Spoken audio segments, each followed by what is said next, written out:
En esta sesión que es complementaria de lo del otro día, es un poquito más específica porque lo que va a tratar es de contemplar cuáles son las estrategias que tienen el poder, en este caso los reyes mayas, para controlar bien a su tejido social, para darle satisfacción y para controlarlo bien, para hacerlo jerárquico, para hacerlo diferente y tener ellos la posición que tienen, que es la posición del rey, ellos y sus élites.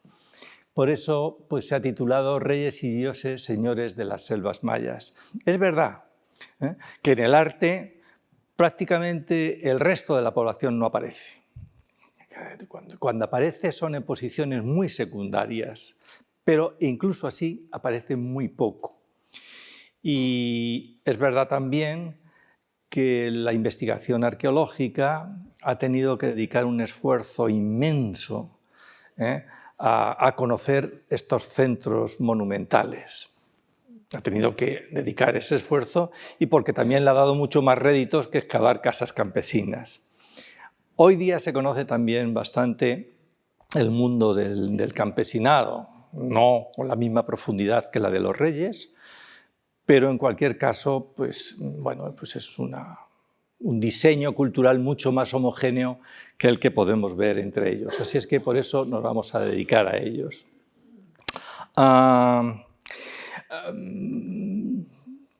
Tenemos escritura jeroglífica maya, pero los textos mayas son muy lacónicos. Tienen algunas figuras literarias, pero son muy lacónicos, no hablan como nuestros textos, que de manera extendida nos cuentan cómo es un paisaje, qué tipo de gente vive, qué características tiene o qué materiales tiene ese paisaje, qué animales hay. No. Estos textos hablan solamente de la vida del rey, de su nacimiento, de su genealogía, de sus matrimonios reales, de las batallas o de los rituales que hace, y poco más. Es decir, que nos habla, y claro, de los dioses que le amparan, y poco más. Por lo tanto, no tenemos unas historias que nos hablen y nos describan aspectos, incluso muchos de ellos fundamentales.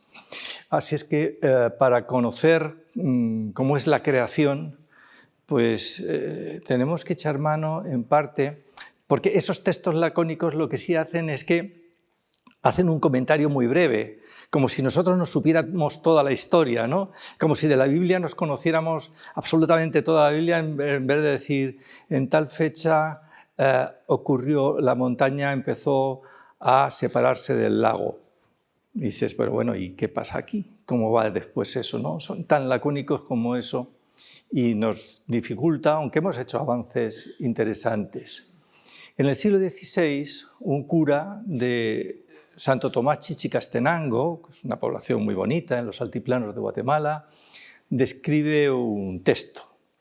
El texto está escrito en grafía latina, pero está escrito en quiché, con letras nuestras, pero en quiché. Y seguramente es la copia de un manuscrito escrito en escritura jeroglífica del siglo XV en esa zona del quiché. Y ahí sí nos comentan un poco, es el Popol Vuh, es la obra cumbre de la literatura nativa americana prehispánica. Sí nos dice que al principio pues todo está callado y todo está en silencio, no hay luz. No hay luz y digamos que el cielo tiene el vientre literalmente pegado a un mar primordial. O sea, lo que existe es un mar primordial, oscuro, donde no hay criaturas ni hay nada, y por lo tanto, bueno, pues eso es lo que hay. Y en un momento determinado los dioses levantan el cielo de ese mar y al levantar el cielo dejan entrar la luz. En un momento determinado después deciden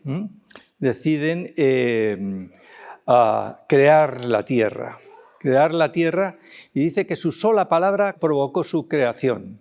Y entonces ya empiezan a salir las montañas, los valles y el ambiente, pinos y cipreses del altiplano de Guatemala, no de la selva y posteriormente, bueno, pues una vez formada la Tierra, pues aparecen los animales y aparecen lo que nos dice el Popol Vuh, pero también los textos ya muy anteriores, de manera muy lacónica, colocados en los vasos polícromos, lo que nos dicen es que el 11 de agosto del año 3114 a.C., los dioses se reunieron en Quinchil, que es el lugar del sol, un lugar caliente del sol, y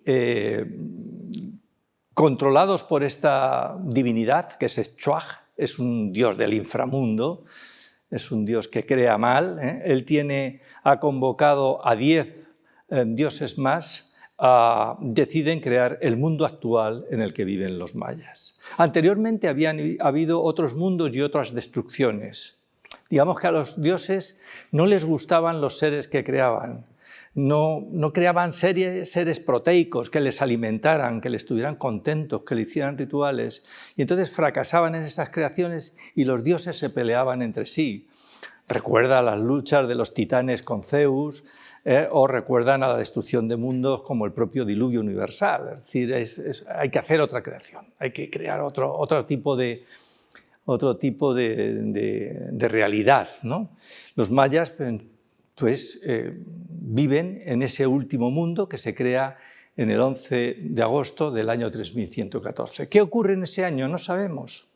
Los mayas eran unos grandes astrónomos, quizá vieron una conjunción especial de estrellas o de cuerpos celestes e hicieron cálculos, porque ellos hicieron cálculos que les llevaron a decenas y decenas de miles de años. E incluso llegaron a predecir eclipses que no vieron en el área maya, pero que los astrónomos dicen que sí ocurrieron, por ejemplo, en el centro norte de México. Así es que tenemos esas historias de la creación. Y crearon un espacio que al principio era redondo, pero que luego resultó ser rectangular, un espacio en cuyas esquinas se sitúan 4 árboles de distintos colores. Y encima de esos 4 árboles de distintos colores hay 4 pájaros también distintos. Y además, en la posición central hay un árbol que sujeta la bóveda del cielo, que ellos piensan que es una ceiba. Hoy día en muchos pueblos de las tierras bajas mayas, en la plaza del pueblo, pues tienen una gran ceiba. Y ahí se reúne la gente porque bueno, es frondoso y se reúnen por las tardes, noches. Es muy importante esto, ¿no? Porque los dioses mayas van a tener unas potencias tanto de fusión como de fisión. Lo nuestro también, ¿verdad? Tenemos a Dios, a Jesucristo, al Espíritu Santo, que es un Dios, que se pueden dividir en 3 y que pueden actuar en situaciones diferentes, ¿verdad? Pero es la misma de un solo Dios, ¿verdad? Bueno, pues estas 5 direcciones con un eje central en medio de color verde, con 4 pájaros, va a ser la acción de las divinidades. Por estos ejes van a circular dioses, reyes y altos especialistas religiosos, nada más. Veremos cómo. Y la Tierra va a estar asentada en un antiguo mar primordial. Los mayas, claro, lo que observan es que ellos viven en una superficie calcárea, una superficie de caliza que no deja en la superficie agua superficial, pero que por debajo, bueno, yo creo que Quintana Roo es la segunda o tercera área del mundo con más agua potable, digamos, pero está todo por debajo de decenas de metros de roca caliza y se forman muchas cuevas. Y en esas cuevas son lugares primordiales para el ritual, para el nacimiento de dioses, para el nacimiento del maíz. Muy interesante en este sentido que el castillo de Chichén Itzá, de la famosa ciudad, está levantado sobre un cenote. Aquí está el agua. Aquí está el agua hay un eje central que lleva a lo alto del templo, que es la morada de los dioses, ¿no? Es un templo. Entonces, bueno, los templos van a ser montañas sagradas, va a haber un árbol central que es el eje del mundo, el eje del universo, donde se van a situar los reyes simbólicamente, ¿verdad?, para hacer girar el espacio y el tiempo, y la parte de abajo es la región del inframundo, la muerte. Las ciudades mayas son el orden perfecto de la creación. No hay una creación superior a la ciudad maya, tampoco en nuestros casos, pero bueno, hablando de los mayas, y son ciudades que están organizadas. Nosotros, si viéramos hoy día una ciudad maya, nos haríamos una idea falsa de cómo eran realmente, porque veríamos que el mundo que rodea las pirámides es incivilizado, la selva llega dentro, incluso dentro de la pirámide.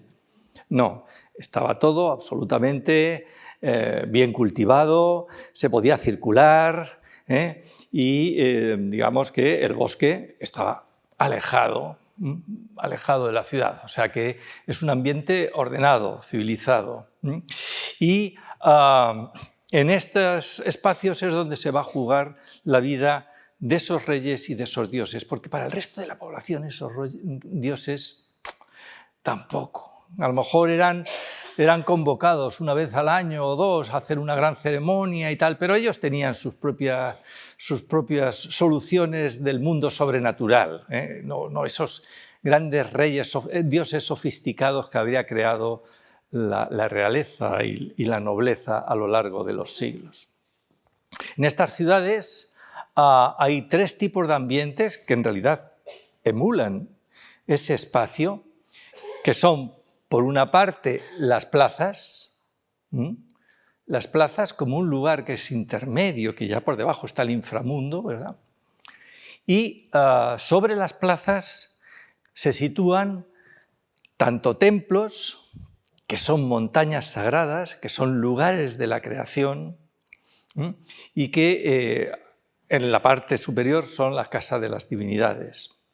Generalmente estos templos en la parte de arriba tienen la imagen de alguna divinidad. No todos, pero por regla general la tienen así. Los mayas, además, están viviendo en un mundo de volcanes. Los de las tierras bajas no, pero bueno, están justo limitando en zonas volcánicas que están en erupción. Y ahí está la creación, ahí está la creación. Hay unas fuerzas telúricas poderosísimas que son capaces de sacar a la superficie gran cantidades de materiales destructivos o no, porque esa ceniza es muy fértil, luego está llena de minerales para la agricultura. Pero los mayas también observan que en las montañas hay cuevas, sobre todo en la parte de tierra baja hay mucha cueva. Esas superficies calcáreas dejan aberturas por las que uno se puede meter y contactar directamente con el agua. Por ejemplo, en esta cueva, que es la cueva de Balancanché, fíjense cómo tienen estas estalactitas, tiene una estalactita central, abajo hay una serie de incensarios y generalmente en época de lluvia se inunda un poquito, 20 centímetros, 30 centímetros. Ahí tenemos todo el universo. Ese mar primordial, tenemos la ceiba central y tenemos la bóveda celeste.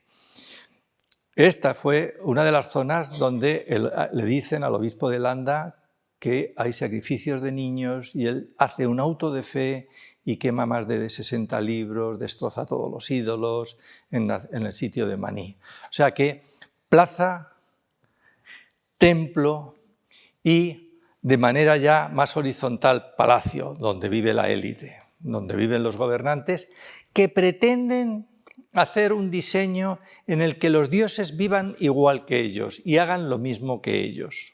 Por lo tanto, van a aparecer muchas veces con la misma actitud, ¿no? Estos palacios que hoy día vemos vacíos y que se dudó en su momento si eran habitables o no, generalmente tienen tronos interiores donde pues, en las hornacinas de los tronos pues, hay pues, objetos. Hay objetos para tener tamales, vasos para consumir cacao, se entregan, hay algunos ídolos, etcétera, etcétera, y son de este formato algunos de ellos, como este trono de piedras negras. O sea que ya tenemos la plaza, el templo, el palacio y finalmente el juego de pelota. Generalmente muy conectado con estas plazas principales. No todas las plazas son iguales, claro, no puede ser, ¿no? Y el juego de pelota, al que luego le dedicaré un comentario cuando hablemos de los rituales de Estado de los reyes, que ocupan unos lugares muy centrales en estos espacios. Los reyes van a elegir la plaza para explicarle a la población sus genealogías por medio de una gran cantidad de estelas y altares. La estela maya no es igual que la estela romana. Esta estela maya, las más altas en Quiriguá tienen 7 metros. Son monolitos de varias miles de kilos, ¿verdad? Algunos de ellos, no todos son iguales, ¿no? Hay algunos de 2,5 metros. Y es, digamos, el monumento elegido por el gobernante para expresar a su población la legitimación de su poder y la esperanza de darle una vida de fertilidad y de control territorial. Entonces, tanto las estelas como luego los altares, este es el altar Q de Copán. Aquí aparece Kinish Yakugmo, que está entregándole el cetro a Jaspasaj, que es uno de los últimos gobernantes. Es decir, nos están hablando de cosas muy dramáticas, de cosas muy potentes, de aspectos realmente importantes en la vida de las sociedades. Uno de los momentos más delicados a lo largo de la historia precisamente es el traspaso de los poderes. El traspaso del poder, el que un rey se entronice por la herencia de otro rey. Ha habido muchas rupturas dinásticas precisamente por estas cosas, y en este tipo de estados, que son muy particulares, estas monarquías, pues es más peligroso todavía. ¿Cómo se le llama al rey? El rey, la palabra para rey es ajau. Cuando los españoles llegan en el siglo XVI, empiezan a hacer diccionarios para entender un poco el asunto, y ajau se traduce como rey, señor. Incluso en algunos momentos emperador, pero porque el español no entiende el sistema político maya, ¿verdad? Y en el siglo IV, ayer comentábamos el otro día, antes de ayer, que la historia de la complejidad social en el mundo maya en parte es la historia de la manipulación de la mentalidad colectiva del pueblo maya para que una serie de personas que se van a transformar en la élite vayan agarrando y metiéndolos dentro de sus almas aspectos de la vida mental de los mayas en su conjunto, seleccionando. Bueno, a mí del sol me gusta el calor, a mí de este me gusta esto, y al final construir unas personalidades que reúnan pues seres potentísimos con respecto al resto del conjunto social. Y en el siglo III después de Cristo, casi IV, se le añade Kuj, es la palabra para sagrado, para Dios. Así es que en esa historia de la manipulación que comenzó con esos grandes mascarones, con los complejos de patrón triádico, en un momento determinado ya el gobernante tiene la desfachatez de decir: yo soy el sagrado rey de tal ciudad. El sagrado rey. Y ahora ya sí, ya soy sagrado. Bien, esto le va a durar hasta el siglo X. Luego la transformación es muy profunda y ya dejan de ser sagrados. ¿Y cómo se manifiestan en esas estelas y en esos altares? Pues se manifiestan con las funciones básicas que van a garantizar a la vida social. Por una parte, ellos son unos grandes guerreros y entonces muchas veces aparecen con una lanza y con esclavos en esas estelas. son grandes guerreros. De las 3 patas en las que se va a sentar el reinado maya, una de ellos es el éxito personal del gobernante. Es decir, conseguir riqueza, conseguir producción, conseguir bienes para que su pueblo viva lo más feliz del mundo. Que si no lo consigue, pues pueden dejar de ser reyes. En segundo lugar, explican en esos monumentos el fundamento de su poder, su genealogía, la legitimación. ¿Por qué están ellos allí en una sociedad que se ha roto? ¿Y por qué se ha roto y tenemos que aguantar el 98% de la población que unos vivan muy bien y los demás hagamos el trabajo para ellos? Y entonces lo hacen amparados por el dios de las casas reales, que es Cahuil. Luego veremos a Cahuil. ¿Qué es Cahuil? Es este. Generalmente en la frente tiene como un tubo del que sale humo porque él es el dios del rayo y golpea la piedra, suelta el trueno y viene la lluvia, ¿no? Bien, y sale una chispa, ¿no? Entonces él aparece ahí legitimándose porque tiene un dios tutelar que es muy poderoso y que, bueno, legitima que él sea rey. Y en última instancia, él es un hombre capaz de llamar a los dioses y que una divinidad entre en su cuerpo y actuar como un dios cuando está realizando una ceremonia muy concreta. Luego ya no, pero cuando está celebrando esa ceremonia, personifica, se llama, es un terminajo que utilizamos nosotros, a esa divinidad. En este caso, el gobernante de Yaxchilán tiene una máscara, esta máscara es el dios Chac, es el dios de la lluvia. Va a sacrificar a estos cautivos y quien los va a sacrificar es el dios de la lluvia realmente. Es decir, que el gobernante, sobre todo al circular por esos árboles que hemos visto antes en el espacio, es capaz de llamar a los dioses y que los dioses bajen y entren y actuar como si fuera un dios. Y en esos momentos es un dios para la población. Luego ya no, pero en esos momentos concretos es un dios. Pues eso es lo que nos aparece en esas grandes plazas, con esas estelas y esos altares. De eso se trata, de justificar la presencia, manejando a los dioses, de justificarlos. Pero vamos más allá todavía. Los reyes son el propio espacio. Los reyes son el propio espacio y son el propio tiempo. Por ejemplo, aquí aparece el gobernante de Yaxchilán, de nuevo es este, perdón, de Yaxchilán, Chelech Chanquinip, junto con otro personaje de su corte que está sentado sobre una banda del cielo. Esta es la banda del cielo que termina en las fauces de un monstruo cocodriliano, ahí lo tienen. Este es el signo para día, ese trébol de 4 hojas es tal. Y esos 2 atlantes, nosotros lo tenemos también dentro de nuestra mentalidad. En la parte de abajo, un anciano sentado sobre un mascarón esqueletizado de la tierra. Eso es el quincunx, son las 4 esquinas y la parte central. Están, digamos, delimitando el universo. Ellos se representan así, como si garantizaran la continuidad del universo. Y además son tiempo. Además, ellos son el tiempo. Kinich Kambalam, que es un gobernante, es el hijo de Pakal, del gran rey de Palenque,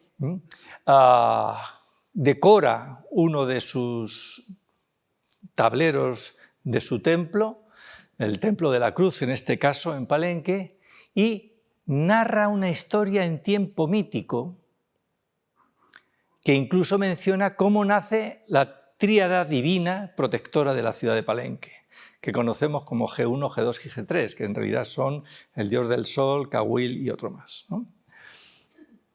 Y él puede viajar hacia el pasado. El mar nos dice, y aquí terminó sus trabajos junto con sus antepasados divinos, Y están hablando a lo mejor pues, del año 3000 a.C., del año 3500 a.C., tranquilamente. Y en la otra parte ya no, ya nos habla de su genealogía y de la descendencia real. Es decir, que están manejando el tiempo y el espacio y en realidad suponemos que en esos grandes rituales que se hacen en los templos y en esas plazas, todos este tipo de estelas, altares, plataformas decoradas, imágenes de dioses en lo alto del templo, se ponen en movimiento para actuar, ¿verdad? Es decir, ellos ponen en movimiento todo ese tipo de representaciones que ellos han creado para formalizar la potencia que tiene el gobernante en el mundo maya. Son grandes adivinos. Es muy frecuente ver en la cerámica polícroma espejos. Este es un espejo, espejos, mediante el cual el gobernante va a ver proyecciones del pasado y hacia el futuro.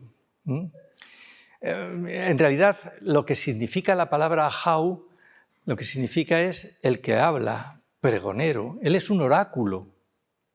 Y un oráculo es porque es capaz de hablar con la divinidad, o que la divinidad hable por su boca, por lo menos, ¿no? Entonces, es un oráculo y es muy frecuente en las cortes estos rituales de adivinación. Son fundamentales para tomar determinaciones. ¿Cuándo hacemos este ritual que hay una gran sequía? Tenemos que hacer una guerra. ¿Cuál es el momento adecuado? Todo ese tipo de asuntos van a ser contemplados en estas cortes por parte de los gobernantes. A veces, claro, bebiendo sustancias psicotrópicas, como por ejemplo balché, que es la corteza macerada de un árbol, y otro tipo de asuntos. Además, el rey tiene que garantizar la defensa de su territorio y el bienestar. Tiene que conseguir riquezas. Somete a su pueblo, evidentemente, aunque el poder es un poder muy débil. Clifford Geertz, cuando estudia las sociedades del sudeste asiático, les llama estados-teatro. Es decir, es como un gran escenario, pero detrás de este escenario ya todo se desmorona, las jerarquías no son muy fuertes, no tienen ejércitos como tal, no hay policía que controle a las sociedades, cada uno hace un poco lo que quiere, ¿no? Entonces, este juego es importante y estos fueron un poco así, pero la guerra ocupó un papel importante dentro de la vida, de tal manera que cuando un rey pierde una batalla, por regla general los reyes van en palanquines al campo de batalla y llevan a su dios tutelar, al dios tutelar de la ciudad, decorando el palanquín. Si capturan el palanquín, la batalla está perdida y ellos pierden la consideración de Kujul, pierden la consideración de sagrado. Ya no son seres sagrados. Si no eres un personaje sagrado, es muy difícil que construyas una gran pirámide y que sea tu mausoleo. O sea, es una cosa importante. Vas a ser un paria ya dentro de esa sociedad. No vas a vivir mal, pero ya no vas a tener ese poder. Seguramente la guerra más destructiva es lo que se conoce con el nombre de guerra de estrellas. Voy a explicar un poco, voy a detener un poquito. Aquí tenemos al dios del maíz. Es un dios proteico todavía, está vivo, pero llega la época de la cosecha. Es importante el ciclo de la vida del dios del maíz porque digamos que los reyes pretenden que su ciclo de vida sea igual que el ciclo de vida del maíz y tener el mismo fin. Le cortan la mazorca del maíz en la época de la cosecha y el dios del maíz es conducido por los dioses remeros, como en la laguna Estigia, por un mar primordial, ese mar primordial que tiene peces y que tiene pues, tortugas cocodrilianas y animales monstruosos. Le lleva el dios remero de la espina de mantarraya y el dios remero del jaguar. Llevan al dios del maíz. Fíjense que el dios del maíz ya ni siquiera mira hacia la proa, está mirando hacia la popa, seguramente no se quiere enfrentar a su destino, destinos que le han cortado, y el destino es la muerte. Lleva un nahual, que es un animal de compañía, es un mono que está mirando hacia arriba porque esta divinidad pretende inundar la tierra. Una de las grandes amenazas que tiene el maíz precisamente son los huracanes. Los huracanes que todos los años visitan las tierras bajas mayas, vienen de la parte del sur del Caribe, desde Cuba y todo eso, y ¡pum!, giran en el norte de la península de Yucatán, van destrozando todo, chocan contra el Golfo de México, se van hacia Texas y salen y destrozan todo lo que pillan.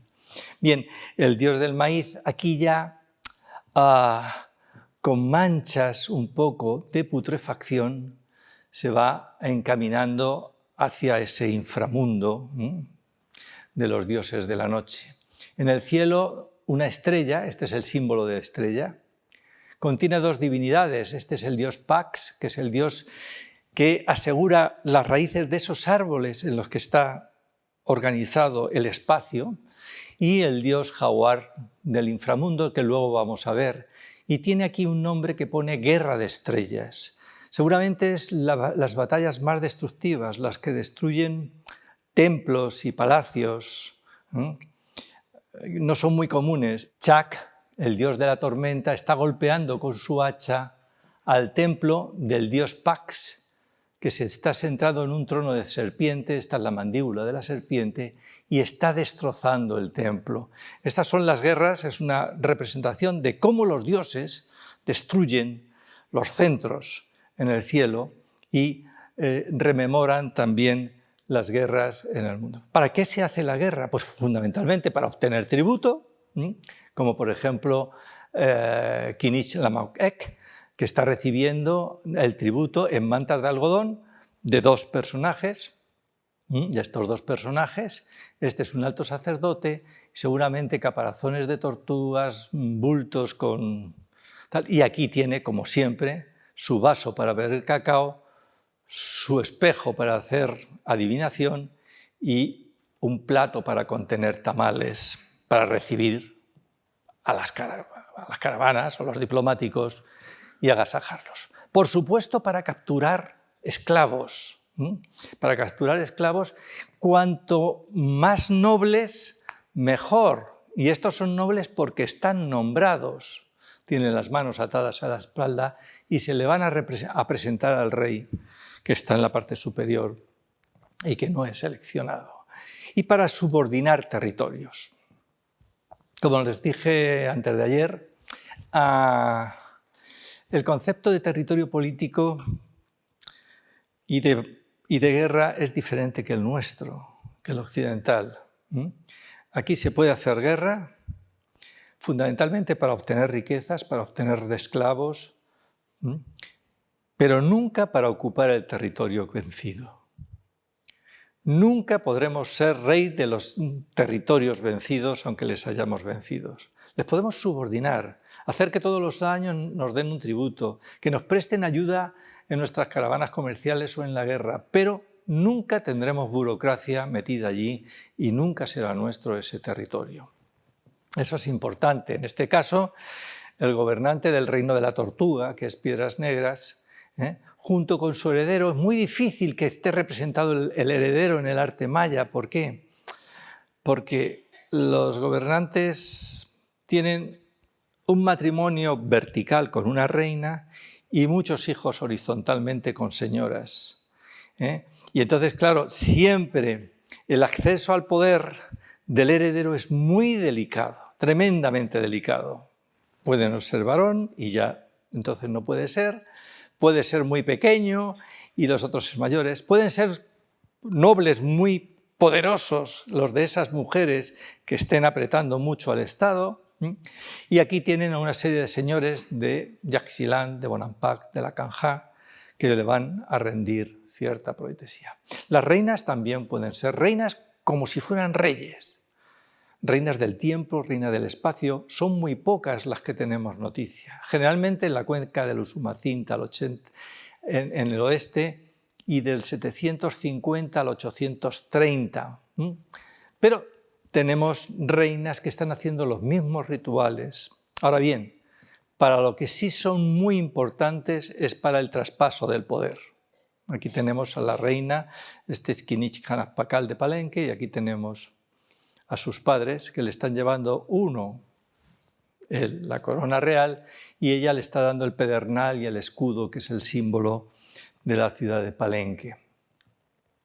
Fueron muy importantes para el matrimonio político. Aquí tenemos el traslado de 3 personajes, de 3 señoras, que llegan a la corte de un rey del inframundo, esta es la diosa de la luna, llegan para casarse con él. Seguramente, bueno, pues es un remedo de lo que sucede en las cortes políticas reales. Vienen reinas de otros reyes, princesas de otros reinos, para formar, porque cuanto más pura sea la sangre real, más legitimación da de estar en el poder. Sabemos que hay señoras que viajan hasta 300 y 400 kilómetros por la selva húmeda entre Palenque y Copán para casarse con el gobernante de Copán y dar lugar a esa dinastía. Es importante.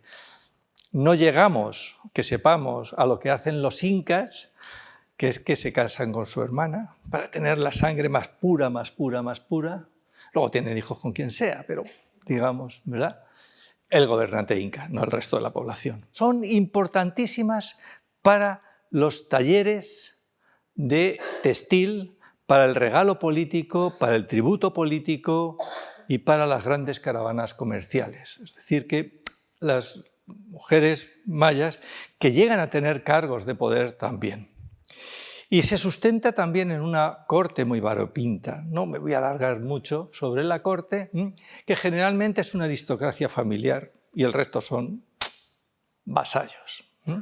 Una aristocracia familiar, porque claro, el rey es que tiene un montón de hijos con señoras que obviamente tienen detrás a sus grupos de parentesco, que generalmente son nobles de segunda, tercera o cuarta categoría, y que intentan empujar para ascender, porque para eso tienen un hijo con el rey, ¿verdad?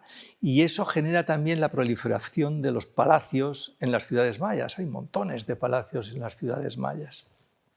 Quizás esta imagen de, otra vez, Piedras Negras, del trono de Pauac Canac, que es el rey sagrado de Yoquib, el nombre maya de Piedras Negras es Yoquib, y le vemos aquí. Y tiene a su derecha, otra vez más, a su heredero, junto con un amigo, y un alto sacerdote.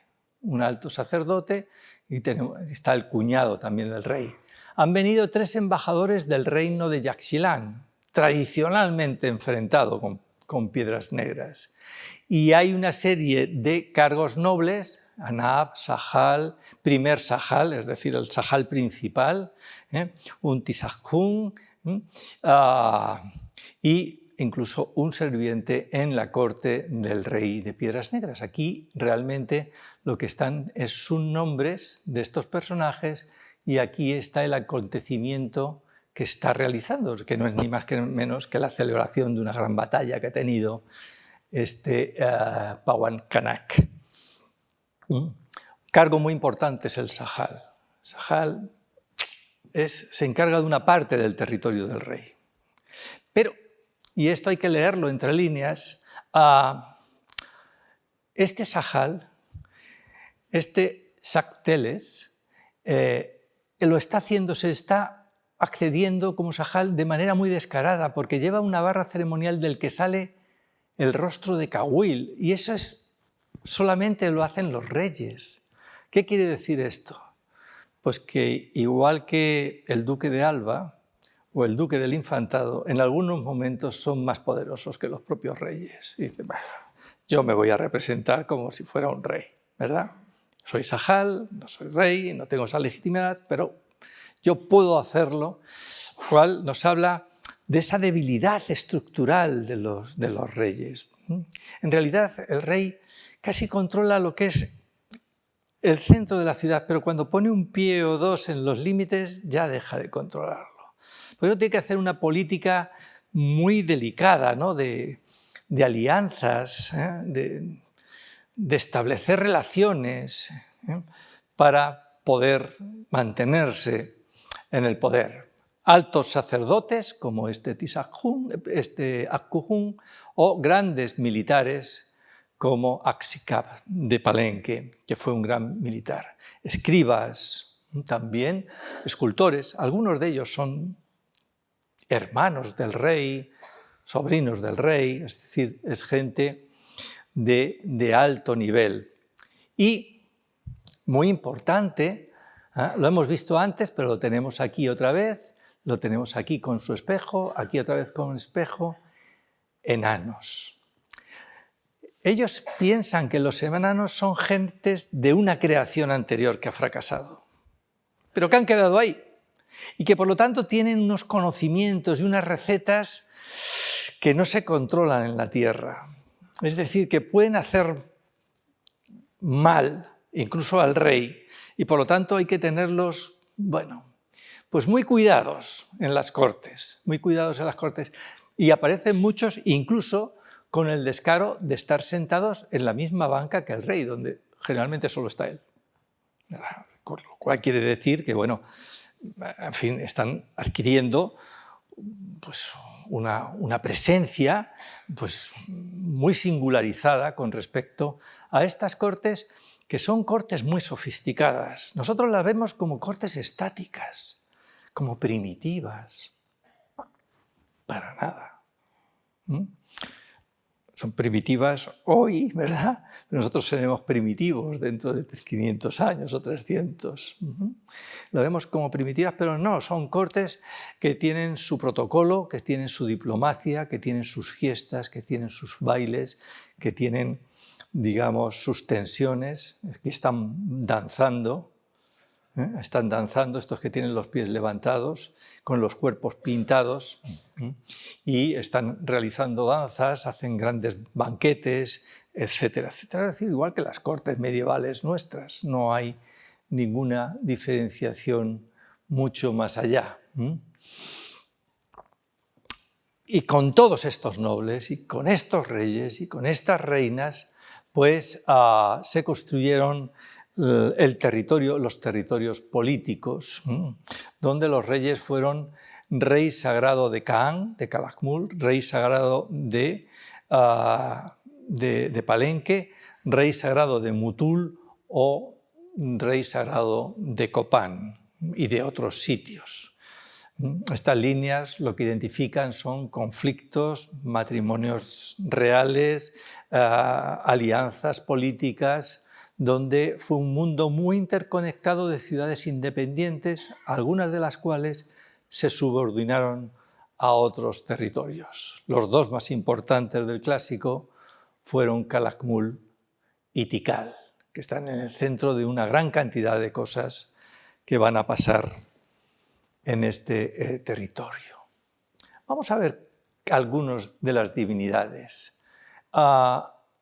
Los reyes crearon un patrón de divinidad que actuara igual que actuaban ellos en las cortes. Es decir, que los representaron un poco prácticamente haciendo las mismas cosas que hacían ellos. Seguramente para decir, no, es que somos los mismos realmente en algunos casos. Todos los dioses nacieron hace mucho tiempo y por lo tanto casi todos son viejos, desdentados, algunos con cabezas cadavéricas, ¿verdad? Y en el cielo se sitúa Izamnag, que tiene sus avatares. Ya sabemos que Izamnag, según esté colocado en uno de los árboles, encima con un color determinado y con un pájaro determinado, puede actuar de una forma diferente y aparecer también con una fisonomía distinta.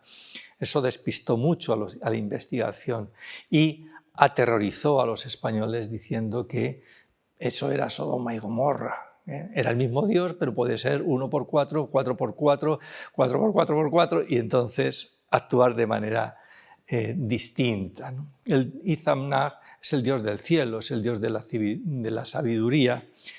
No hay que confundirse. Muchos de estos dioses aparecen poco en la escultura monumental y la representación de las ciudades, ¿verdad?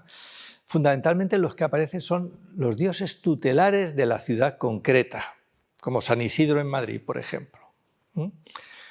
Más que luego todos estos generales, que aparecen mucho, pero más en las cerámicas. El dios del sol es Kinichakau. Kin es día, es luz.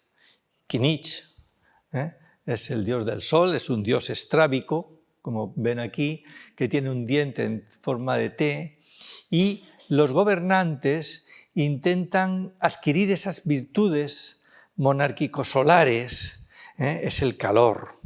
El dios del sol es calor, en contraposición a la luna, que es frío, que es el mundo de la noche, ¿verdad? Y el calor pues da proteína, da alimento a las plantas, a los animales, etcétera, etcétera. De tal manera que muchos reyes se van a llamar Kinich. Es decir, cuando se entronizan cambian de nombre y adquieren el nombre de Kinich, Kawil, Yopat, de dioses. Ahí ya está otra vez la manipulación de la sacralidad en su favor. Mientras que la luna, que aquí está con Kinich también, en un trono en el cielo. Ayer veíamos cómo es la luna, cómo manda el conejo y cómo le roba el tocado, el cayado y los productos al dios Ele o a Chubaj, y cómo se tiene que quejar al sol, que se está riendo el conejo de él, en fin. Bueno, pues la luna vive en un lugar hídrico, en una cueva húmeda, pero es una pareja primigenia con el sol.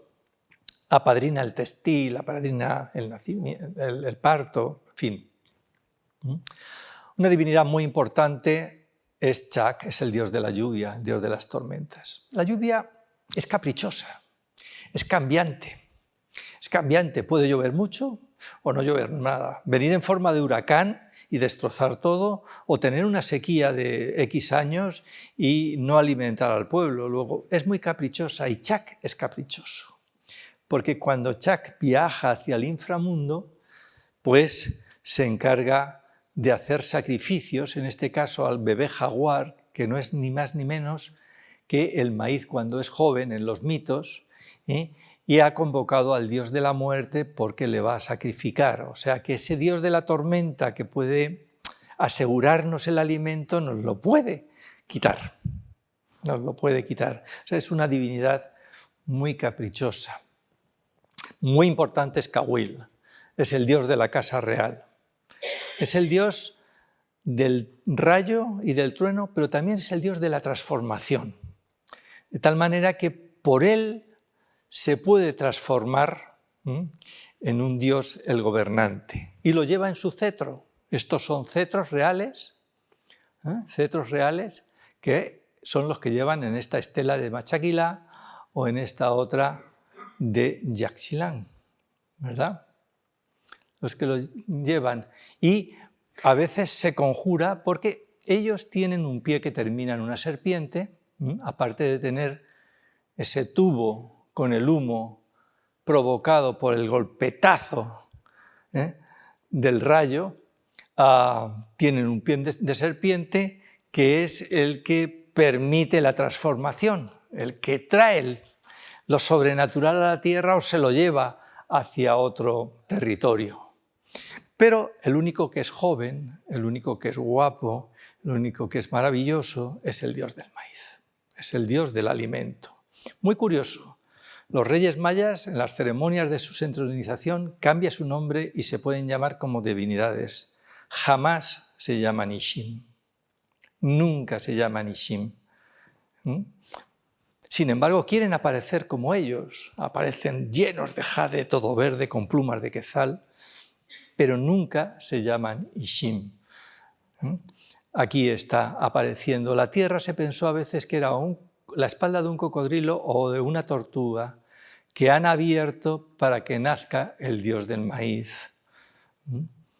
Y aparece siempre joven. Él, una vez que pasa por el inframundo, pasa a un universo donde mujeres desnudas le lavan, le visten y ya está listo para la resurrección otra vez como mazorca.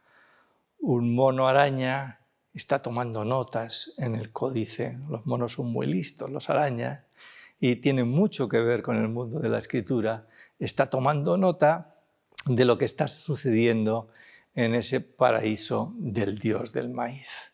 Y también hay dioses del inframundo. Uno de los más potentes es este, al que le roban su ropa el conejo, Chubaj. Lo hemos visto en la primera fotografía. Él convoca a 11 dioses, en esta ocasión es el vaso de los 7 dioses, los convocan el día de la creación del mundo actual, el 11 de agosto de 3114 a.C.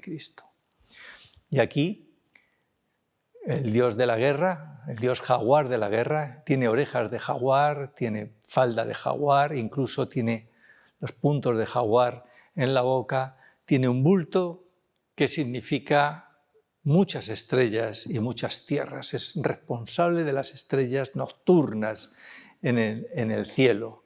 Él está sentado aquí en un trono de jaguar y tiene el cocodrilo, un cocodrilo mítico en la parte superior de su trono. En este caso, en este maravilloso vaso Princeton, Echtuach está dentro de su paraíso con mujeres semidesnudas, como siempre, ¿verdad? Una de ellas está vertiendo cacao. Ya sabemos que a todos nos gusta mucho la espuma, ¿verdad?, del cacao. Si lo batimos mucho y tal, esa espuma, igual que los cafés, esa espuma, eso es lo que se bebía en las cortes, endulzados con miel, con pétalos de flores, con vainilla, por ejemplo. De nuevo, un conejo está tomando nota de lo que sucede en la corte de Echtuach. Es un palacio, tiene las cortinas, está recogida. Aquí son sus nahuales, sus animales de compañía. Tiene gavilán, que es su avatar, él lo manda para decir, va a venir el dios, o va a hacer esto, o os pide esto, mientras que Hunahao y Yasbalán están sacrificando a una coesencia. Ahora vemos que son los wajís, ¿no? Este tipo de escenas sobrenaturales es lo que luego se van a representar también en las cortes. Hay esclavos, hay decapitaciones, hay sacrificios, hay fiestas, hay bebidas, etcétera, etcétera. Y muy interesante porque el sol es proteico, es calórico, tal. Pero cuando pasa por el oeste y se mete, tiene una lucha con los dioses del inframundo, que intentan que no salga.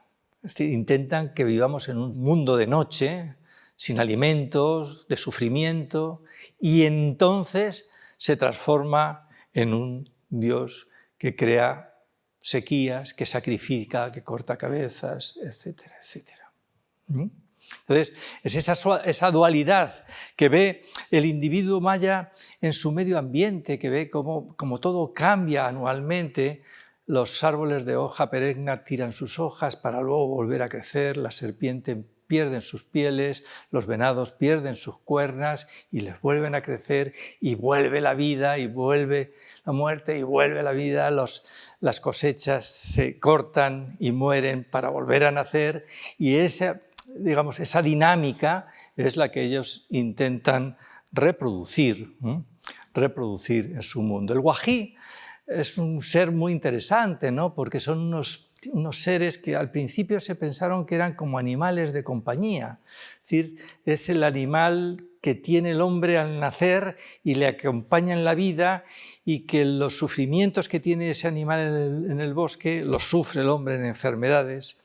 Pero hoy día se piensan que es una especie de brujería que tienen los reyes y que heredan los reyes y los dioses para hacer daños a terceros, para hacer daños a otros reinos, a enemigos, a ese tipo de personajes.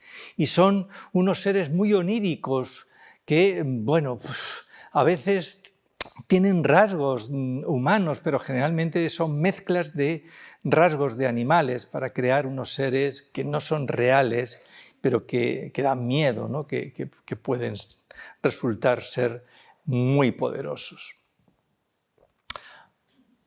3 o 4 cosas sobre rituales de Estado, para terminar. Muy importante dentro de los rituales mayas son las ceremonias de coronación, igual que las nuestras, ¿verdad? Son esenciales.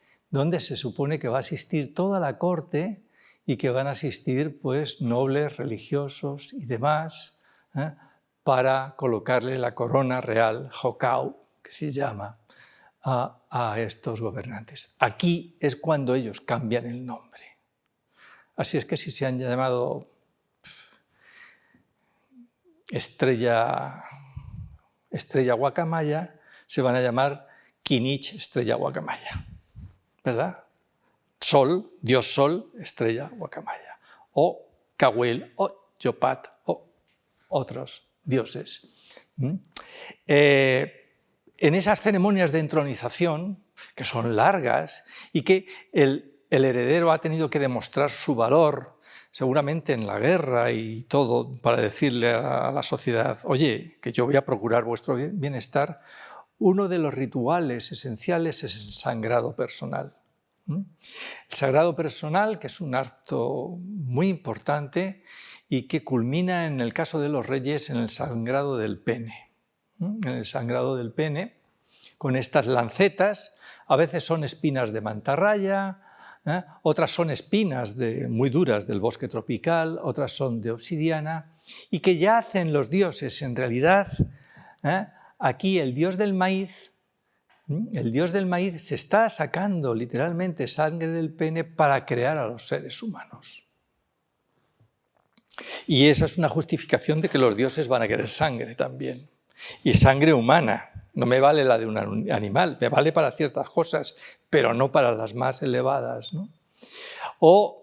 Y esto estamos hablando del 300 a.C., o en este Códice de Madrid, una serie de dioses se atraviesan el pene con una cuerda también para hacer rituales y crear, ¿no?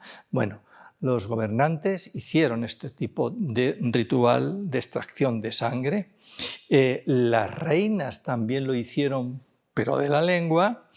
Y aquí Lady Shock, Cabal Shock, la mujer de pájaro jaguar de Yaxchilán, se está sacando sangre de una cuerda con espinas, como pueden ver aquí, la está echando en un cuenco que tiene papel de lo que son los códices, seguramente tiene flores y sustancias olorosas, y cuando lo quema se le va a aparecer de este cuenco lo que llamamos una serpiente visión, que tiene las fauces abiertas y ha conjurado a un guerrero sobrenatural, a un antepasado sobrenatural, que ya es una divinidad, le ha conjurado, la ha traído a la tierra para hacerle cualquier tipo de consulta y que le ampare, que interprete y que vea a la población que le asiste, que le apoya, que le ampara. Otras ceremonias son la inauguración de edificios, fin de periodo, son muy importantes, sobre todo de 20 años, son muy importantes, y se hacen ceremonias haciendo fuego y entrando con fuego en la inauguración de los edificios y quemando copal, que es una resina de un árbol, como el incienso, ¿verdad? La religión maya es una religión animista. Es una religión animista, así es que viven en un mundo que está animado. Uno puede ir por un bosque, caérsele una rama, darle en la cabeza, y es porque esa rama está viva. Y está viva y te ha golpeado porque tú no has cumplido con los preceptos que tienes que cumplir. Y para cumplir esos preceptos tienes que irte a un especialista que interprete qué es lo que tú no has cumplido para restablecer otra vez el equilibrio. Y eso es la enfermedad también. Es cuando le raptan los dioses que viven en las cuevas, en las montañas, raptan el alma de este individuo y le tienen encerrado allí en corrales. Le están vigilando, no le hacen nada, están en corrales, él está enfermo y el especialista religioso tiene que averiguar qué es lo que ha hecho mal para restablecer el equilibrio. Luego, la enfermedad no es algo somático. La consideración de la enfermedad es más bien una cuestión espiritual, la explicación que ellos tienen y la que dan, ¿verdad?, para la enfermedad. Y el resultado de esos contactos, cuando se sacan sangre y se hacen adivinaciones y se tienen visiones y se toman sustancias psicotrópicas, se comunican a la población por medio de la danza. En este caso está vestido como el dios del maíz, que lleva detrás las montañas y los animales de las montañas en capas. Hay que pensar que están vestidos con estructuras, con capas, y que están bailando para comunicar a la población el resultado de la consulta después del ritual de sangre, de haber hecho abstinencias, de haber tomado sustancias psicotrópicas, de haberse retirado durante días, y están comunicando a la población el resultado de ese tipo de prácticas. Otro ritual de Estado fundamental es el juego de la pelota. En el año 1568, Cortés vuelve a España y se llevan unos jugadores de pelota para que lo vea Carlos V y lo vean esa cosa tan singular que ha observado él que se juega en México Tenochtitlan. Porque además tiene un material que se desconoce en Occidente, como es el hule. La pelota es de hule y resulta que bota como las bolas locas estas de los chicos. Y le resulta, vamos, una cosa, dice, aquí no hay nada que bote de esta manera. Y se los lleva allí y le explican un poco cómo es la práctica. La verdad es que debió de haber una enorme variedad en las normas y en los tipos de juego de pelota en la época prehispánica. Juego de pelota que fue perseguido luego por los españoles y que quedó un poco en la parte de Coahuila, suroeste de los Estados Unidos, porque eran zonas que no controlaban realmente, porque no era desierto y no les apetecía mucho, y hoy día se sigue jugando allí a la pelota encendida, es decir, se le da fuego y se juega con stick, y a otros juegos de pelota, esas zonas, pero el resto ha desaparecido. Si hay alguna es porque ya es puro turismo, ¿no? Estas canchas fueron también muy variadas. Esta es una muy grande de Chichén Itzá, como tienen aquí, ¿verdad? Algunas, esta tienen los extremos cerrados, otras tienen un extremo abierto y otro cerrado, otras no tienen extremos, algunas tienen marcadores, otras no los tienen. Quiero decir con estos que, bueno, pues debió de haber normas distintas a la hora de jugar a la pelota, al pitch, con un hole, con una pelota de hule. Muchas de estas canchas, estas en cualquier caso, están decoradas con tallas en los cuales aparecen individuos jugando a la pelota con yugos, con hachas, con palmas, es decir, con herramientas para el juego de pelota, y al final hay una pelota que es una decapitación de un cráneo y están echando literalmente regueros de sangre de ese cráneo. En otros no hay nada, simplemente no hay nada, ¿no? Así es que el juego de pelota se jugó con finalidades muy distintas. Están en el corazón de las ciudades. Muchas tienen una orientación norte-sur. El sur es el mundo de los muertos, ¿no? Y, bueno, algunas se juegan con contendientes que son aliados. El gobernante de la corona ha invitado a un gobernante o a un mensajero de Calakmul, que es la ciudad más poderosa, y celebran una relación de amistad, han llegado a un convenio, con un juego de pelota. Bien. Es decir, que ahí se establecen alianzas políticas, pero también es un juego de muerte en algunos casos. No tenemos narraciones de sus tal, pero sí tenemos menciones como este es el jugador de pelota sucio, este es el jugador de pelota tal, ¿no? En tal ceremonia de juego de pelota, después de haber sido capturado, se le cortó la cabeza. Tenemos ese tipo de menciones, que son aisladas, unas en unas ciudades, otras en otras, y no todas se pudieron jugar en juegos de pelota con canchas, sino que a veces aparecen en las escalinatas de los edificios, ¿no? Como por ejemplo tienen aquí esta de Yaxchilán, ¿no? Este es un escalón de un templo, del templo 33 de Yaxchilán.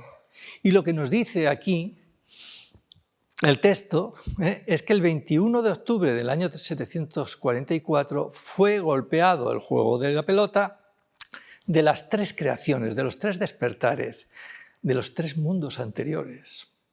Es decir, están manejando de nuevo pues, toda la ideología de las creaciones y destrucciones del mundo por parte de Yaxchum Balam, quien es la personificación Es la personificación de Yakchi Chungwich Nakkan, ¿verdad?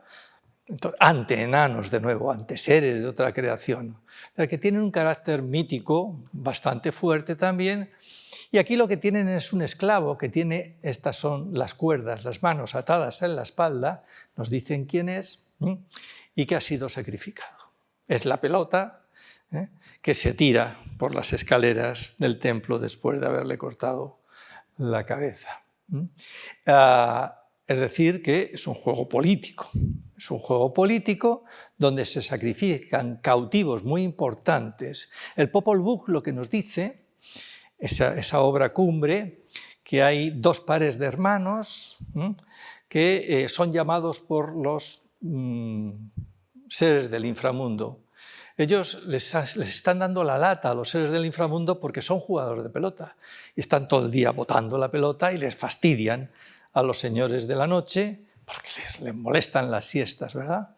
Y les llaman.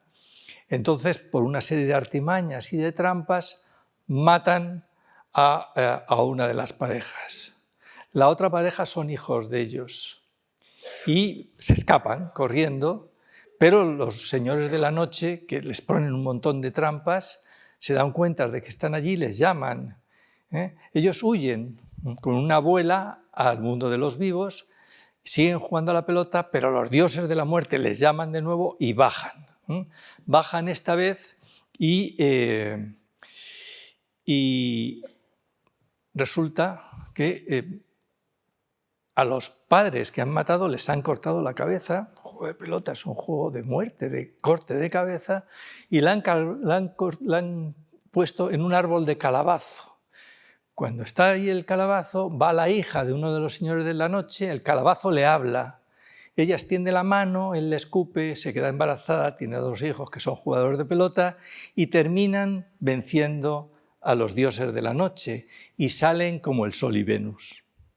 Y ya se enseñorean sobre el mundo del calor y del día.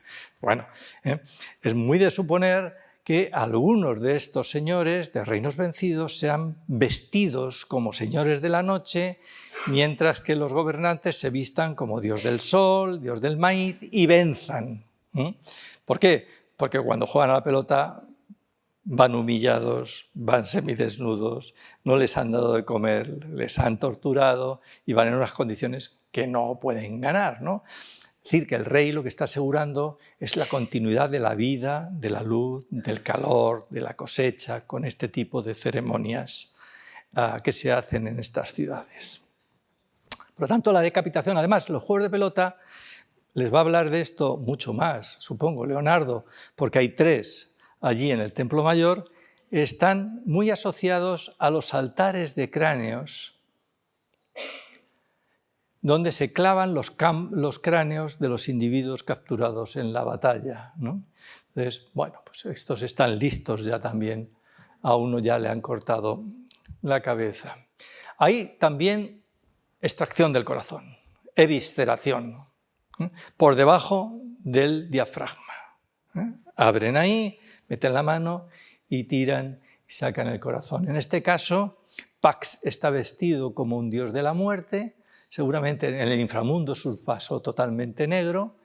Aquí hay un decapitado también y esta es la tumba de un gobernante que le están tirando con una cuerda, seguramente le han reabierto la tumba, eso es muy característico, y le están haciendo un sacrificio a un antepasado. Algunos de los cautivos importantes son incinerados por ese dios jaguar del inframundo. Ya tienen orejas de jaguar y tienen esta voluta aquí, esta ojera, que significa que van a ser sacrificados de esa manera. En este caso, 2 reyes de Tonina Aneite van a ser sacrificados por el sol. De nuevo, es la eterna lucha entre las fuerzas del día y la noche. Último ritual, la muerte y el culto a los antepasados divinos. El dios de la muerte se llamó de muchas maneras, Ahpuk, Kimi, Kamai, en fin, de muchas maneras. Morir es Cham. Y las frases para la muerte de la élite Se supone que la élite son gente pura, que tienen un aliento a flores, etcétera, etcétera. Pues hay muchas maneras de llamarla, pero una es expira su alma, o termina el blanco aliento de las flores, o entró en el camino. Son esas frases las que se utilizan para identificar la muerte. Los grandes personajes se enterraron en grandes tumbas debajo de enormes templos que van a ser ahora lugares de adoración de los antepasados divinos, con símbolos de direccionalidad, de centro, de dioses, etcétera, etcétera. Las tumbas, mientras duró la dinastía, fueron reabiertas periódicamente. Reabiertas, los huesos limpiados, y algunos huesos se van a utilizar como mágicos, ¿verdad? Y se van a reabrir permanentemente hasta que termina una dinastía, y el siguiente ya no la va a reabrir, lo que quiere es tapar y decir aquí no ha pasado nada ni existió la anterior. En este caso, el gobernante de Piedras Negras ha reabierto la tumba de su madre y le está echando incienso. Está echando incienso para hacer un ritual. Muchas veces estas tumbas reabiertas se reocupan, se corren los huesos y se coloca un nuevo entierro, ¿no? Y se coge a lo mejor un hueso como fetiche realmente, porque va a ser muy importante para ellos. Los huesos en ese sentido se heredan, se limpian bien. Si hoy día viajaran ustedes a Campeche, al occidente, al sitio de Pomuk, verán como el Día de Muertos las tumbas están abiertas, los nichos están abiertos, ahí ve uno los huesos. Lo más que ve es un bulto, a veces está hecho en un de algodón. Ellos abren, los limpian de nuevo, los recolocan, los tal, en fin. Es una idea pues, muy de haber tenido un antepasado, un uso antepasado que se entiende, ¿no? En ese sentido. Y se crearon grandes edificios para el culto a los antepasados divinos. Aquí en este altar Q de Copan ya he dicho antes que Kinish Yakmo, fundador de la dinastía, está pasando al 16º Yakpasaj Chanjopat, gobernante, un hueso, que es un hueso de su antepasado, ¿verdad? Que es mágico y es como si fuera el cetro, ¿no? O aparecen en las estelas con sus antepasados cayendo y vigilando como amparando, porque ya son dioses realmente. En este templo de las inscripciones se abrió una de las tumbas más famosas de América, que es la tumba de Kinish Pakal, donde, este es de Calakmul, ¿no? Los reyes se han enterrado literalmente como si fueran ellos maíz, ¿no? Llenos de jade, con una máscara de jade tapándole la cara, con todos los objetos, con plumas de quetzal. Han pintado de cinabrio la tumba, han colocado su cabeza celeste porque es el sitio del amanecer, y el amanecer es rojo, ya empieza el calor, ya empieza la vida, y son enterrados, y de manera muy interesante, igual que el castillo de Chichén Itzá, debajo de la tumba de Pakal y de la pirámide del Templo de las Inscripciones corre un arroyo. Ahí tenemos el mar primordial, está colocado el mar, la tumba al que va a ir y tal, y en el cielo pues la divinidad, ¿no? Los dioses. Los gobernantes intentaron que esa muerte fuera igual que la del dios del maíz. En este vaso vemos cómo él es guiado, ya hemos dicho antes, los dioses remeros. Si se fijan un poco, aquí está el dios del maíz, ahí están las piernas y los pies, este es el cuerpo, ha muerto, le están guiando a ese mundo de muerte y aquí ya le están vistiendo para prepararle para la resurrección, dos mujeres desnudas. O en estos huesos que aparecen en la tumba 116 de Cielo Tormentoso, era el nombre antiguo, tiene un nombre en maya, del templo 1 de Tikal, de nuevo los héroes gemelos, los dioses remeros, el remero jaguar y el remero espina de mantarraya, con sus nahuales, llevan al dios del maíz, este es un símbolo de pena, de muerte, ¿verdad? Lo están metiendo al inframundo, y lo que dice el texto es que en el día Seisak-Bal, 16 Sac, es la destrucción del mundo del señor Wak-Ishim. Ishim es el dios del maíz, Wak-Ishnal, primer Nag de Tikal, ¿no? De nuevo aquí está en ese paraíso de mujeres desnudas. Y los gobernantes, y ya este es el final, renacen como árboles floridos en la montaña florida, bueno, el paraíso, si quieren llamarlo así. En esta tumba de Palenque, en el sarcófago, nacen como dioses del cacao, dios de la guayaba, nacen como alimentos, ¿no?, bien valorados por el mundo maya, como árboles frutales. Este es el vaso más completo que tenemos en relación con la muerte, está en Berlín. Tenemos aquí el muerto que está amortajado, está enfardado, estos son los pies y aquí está la cabeza. Está sobre una, siempre les ponen como una especie de litera, y se coloca ahí el muerto. Tiene sus nahuales en la parte superior, ahí. Tiene sus nahuales, un mono y un jaguar, se sientan ahí. Y estos asistentes están lamentando la muerte del dios del maíz. Tenemos aquí levantado, y aquí le vemos esqueletizado, este es el esqueleto del dios del maíz, y esta es la montaña sagrada y está renaciendo como un árbol florido, otra vez proteico, otra vez alimentando, para seguir el camino del sol celeste. Y este de Jmul también, Chafchanjopatmacha, sale como un sol matinal del mascarón de la tierra para seguir el camino de ese dios. Y igual el de Palenque, el mascarón de la tierra de nuevo, tiene las fauces serpentinas abiertas, es más bien de 100 pies. Aquí tenemos un cuenco, y él está renaciendo, y este es el árbol sagrado, y tienen ahí al pájaro Moán en la parte de arriba del cielo. Es decir, que ellos se reservan ser ya dioses, unos ancestros divinos, estar en el paraíso. El resto de la población no tenemos ni idea de dónde van.